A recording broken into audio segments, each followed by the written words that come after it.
Hi guys, welcome back to my channel. My name is Sandra Ogbonna. Today I'll be talking about vital documents you need after you get your ITA, which is the invitation to apply. Now, when you get your ITA, you are issued 60 days to submit these documents. So you understand how important it is to start preparing for many of these documents ahead of time.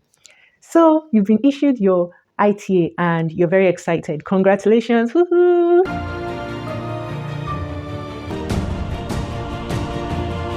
I'm happy for you. And then you're thinking about the next documents. First of all, you would be asked whether you want to accept the invitation or decline. If you accept the invitation, it means that you agree that these documents will be provided to IRCC within the 60 days that you're given. If you decline, it means that you go back into the pool and wait till the next draws are conducted. And if you meet the requirements for the draw, you could be nominated again. Yes, some people actually do decline their invitation to apply. Now, if you accept, one of the documents you would need, which is very important, would be your marriage certificate. If you claim that you were married or that you are married, then you need to show document evidencing your marriage. This document must be issued by the government where you married. It must not be issued by just any church or any mosque or any religious body. It should not be a marriage that was conducted online, or via Zoom or via Skynet. It must actually have been conducted, and the documents must have evidenced that it was conducted in that country by the government of the country. Now, it must also be acknowledged as a valid marriage certificate by the Canadian government. So it's very important that that document was issued by your government and that it is valid in the eyes of the Canadian law. Next document would be your travel documents. The data page of your travel document is very pivotal to your immigration, and all the other pages on your passport containing visas must also be kept safely, because you need to scan all these pages to show when you went out of your country and back. The next document will be proof of medical examination. Now, IRCC requires that everyone who is coming to Canada undergoes medical examination. Your doctor would issue you a medical sheet or a medical report sheet, and you would have to upload that sheet after you have done your medical examinations. There are several bodies that have been designated by RCC as the specific bodies that would examine you post ITA for your Canadian PR. So you must get your medical examination done from any of these bodies. And for Nigeria, I'll put a link in my description box so that you can, find out the bodies that are responsible for this. The medical examination is valid for 12 months, that is 1 year. If you are unable to actually get your medical examination done within the 60 days provided by IRCC, you should show IRCC proof of your schedule or proof of appointment to actually conduct the medical examination. So remember, it's 60 days. Within those 60 days, in my experience, there's always a rush. There's a rush by all those people who have been issued an ITA to get appointments and to get their medical examinations done. Note, done by these specific bodies. So if there's a huge crowd and you're unable to actually get the medical examination done on time, it means that you can upload evidence of the fact that you have paid and gotten appointments or scheduled the time that you will do this medical examination. This evidence of scheduling should be sent to IRCC. Because of the rush and because of the fact that sometimes it's difficult to get, an appointment within the 60 days provided by IRCC, some people do an upfront medical examination. This means they do it even before they get an ITA. Please note that your medical examination lasts or is valid for only 12 months, which is 1 year.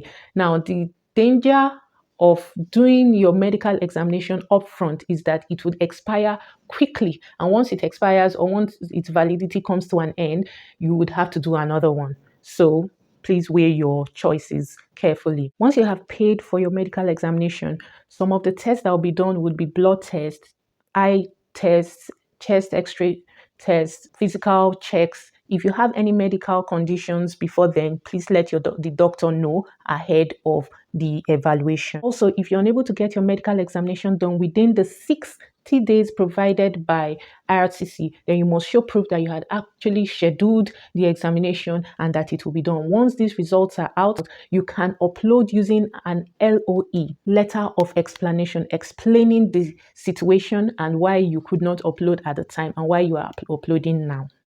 So guys, the next very, very important documents to prove will be the proof of settlement funds. Now, the proof of settlement funds basically documents showing that you have enough money to provide for yourself and your family in the initial months as you settle into Canada and start your new life in Canada. The amount of settlement funds you need to prove to immigrate to Canada will depend on whether it is just you migrating to Canada or whether you are migrating with your spouse or with your children or other family members. Basically, you would need to prove that you have the money required by the Canadian government to migrate. Now, for just one person, as of June 2022, the minimum settlement funds you need to bring when immigrating to Canada is 13,310 Canadian dollars. For two people, maybe a couple, you would need to bring 16,570 Canadian dollars. For three, a family of three, you will need to prove 20,371 Canadian dollars. For a family of four, you will need to prove 24,733 Canadian dollars. For a family of five, you need to prove 28,000 and 52 Canadian dollars. For a family of six, you need to prove 31,368 Canadian dollars. For a family of seven, you would need to prove 35,224 Canadian dollars. And if you are more than a family of seven coming into Canada, you will need to prove for every other additional family member 3,586 Canadian dollars. It's very important that you note that this is just the amount that is required for you to bring when coming into Canada, but this does not include the application fee that you would pay while you are applying or when you apply for your Canadian PR. It also does not include the amount of money you pay for your medical examination, which is very pivotal to your Canadian PR application. It also does not include the amount you pay for IELTS when you are getting ready for your Canadian permanent residency application. So the next question is, what documents do you need to show that you have the money needed to settle into Canada? One of the documents that people use is actually bank statements showing that they have the money or the funds in their account. Now, if you're using a bank statement, you actually would need to ensure that the statement is in the bank's letterhead, that it includes its address, phone number, email address, that has your name, and it has the investment or the account details that you need to show and the funds that need to be shown. Please note that people also use other investments that they have with financial institutions, such as mutual funds, treasury bills. These have been used in the past to show that they have the money needed to migrate to Canada. Even pension that you know that you will get as soon as you have resigned from your work can also be used as evidence of the funds that you would need or you would use when you come to Canada.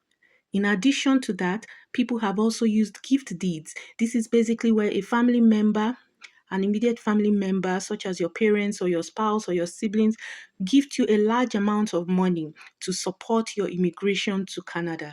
To show that this money was a gift, it would need to state the name and address of the person gifting you the funds, the amount being gifted, when and how the gift is being made, either through check, cash, bank transfer, or any other means. It must also show and be clear that the funds are a gift and they will not reclaim the amount from you in the future.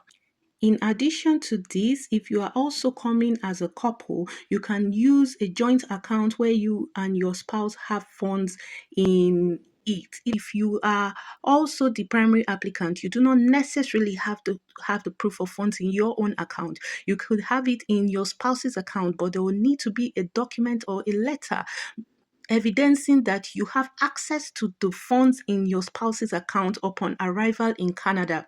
This is also a way to prove that you have the funds to settle into Canada upon landing in Canada.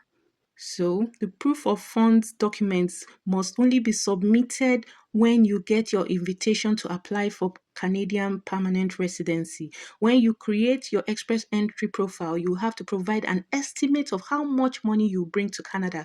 At this point of creating the profile, you do not need to show evidence of that money. But once you have been issued an ITA, which is the invitation to apply for the Canadian permanent residency, then you must show a document which proves that you have the funds required to settle into Canada upon landing as the Canadian permanent resident.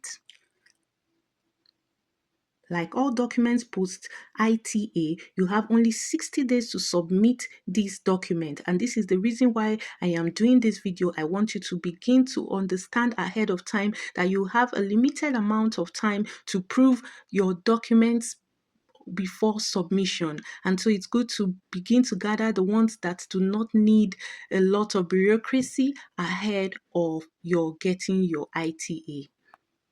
As per how much money you would need to bring to Canada when immigrating, there is no limit to the funds you can bring to Canada while moving to Canada permanently. However, if you bring over 10,000 Canadian dollars per family in the form of cash, stocks, bonds, treasury bills, or traveler's check, you must declare it at the border. This is due to Canada's commitment to fight money laundering. So it is 10,000 Canadian dollars as a family and not individually. Someone once asked this question, and this is just to clarify.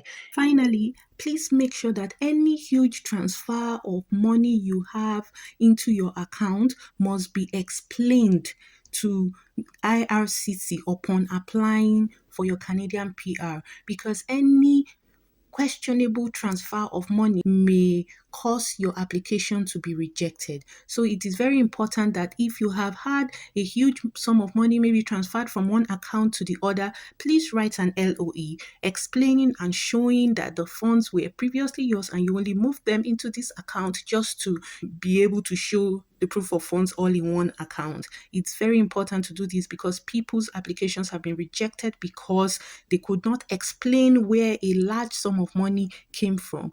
The next set of documents are the documents proving employment. Now, reference letters and pay stubs are usually used to prove employment. Reference letters must be on the company's letterhead. It must contain or state the start date of the employment. It must state the duties that were carried out or carried on while you were working there. If you are no longer working there, it must state the date you stopped working at the said company or organization. It must state, the pay stubs must state how long you've worked and how much you were paid.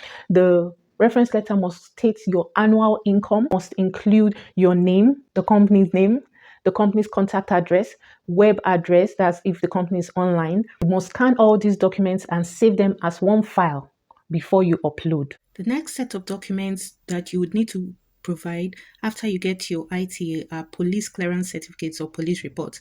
Now, each applicant for permanent residents and their family members who are 18 and over must undergo security clearance and prove that they are not criminally inadmissible. So that is the reason why you must show a police report which indicates that you are not, criminally inadmissible into Canada. In Nigeria, you can get your police clearance certificate from the police station. So basically, you can walk into a police station and you'll be guided on how to get your police clearance certificate. Again, in Nigeria, the police clearance certificate is valid for 3 months. Basically, if you get your police clearance certificate very early on, you may lose the chance of it being held valid at the point of submission. So it's very important that you get it maybe a bit closer to when you are ready to submit your documents. If you're also unable to get your police certificate sent to you on time, that is within the 60 days, you must show proof that you had actually applied for the police certificate. If you would like to provide more information about something in your application, then you can write an LOE. LOE is letter of explanation. It does not have to be in any specific format. You can write an LOE telling IRCC about a specific situation or clarifying a specific situation or adding more information to your application. If you've had a legal name change, you must provide proof of that name change, such as affidavits, publications in the newspaper evidencing that your old name has changed and that your new name is this. So you must prove or show proof that your previous name has changed and has become something else. Proof of relative. If you want to claim points based on the fact that you have relatives in Canada, you would have to show, first of all, proof that they are either Canadian citizens or they are Canadian permanent residents. You would also need to show proof that they are resident in Canada. Now, one way of showing proof that they are Canadian citizens or permanent residents is by actually evidencing the right documents. For example, their citizenship documents or documents regarding their permanent residency. Another way to show that they are resident in Canada is by providing either their utility bill or a copy of their rental agreement or bank statements to help with that. Birth certificates. Now, under the Federal Skilled Workers Program, dependents are required to provide their birth certificates. So you would have to show that the dependents are your dependents, they are your children or adopted children. If you are a provincial nominee, it is recommended that you show evidence or proof of your nomination. Once you have uploaded all your documents, you then have the option of making payment for your application and making a final submission of the application. Once you have made payment, you get acknowledgement of receipt after about 24 hours of making the payments. This means that you have concluded all that you can possibly do to apply for your Canadian PR. The waiting period for your golden email starts now. I wish you the very best. May the odds be in your favor. Thank you so much, guys, for watching. If you enjoyed today's video, please like and comment. This will encourage me to do more videos like this. Until next time, have